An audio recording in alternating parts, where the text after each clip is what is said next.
Hello friends, what's up? And today's recipe onion paratha.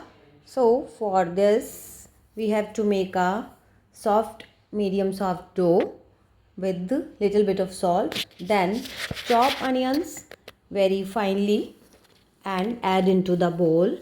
Then add some spices like ginger, chili, coriander powder, ajwain and salt to taste.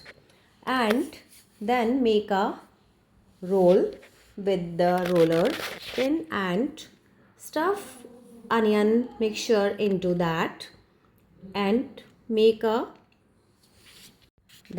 square shape, round shape, any type of shape you can, and roast it on tawa with desi ghee and serve with anything else. I served it with fruits and some salads like carrot and tomatoes.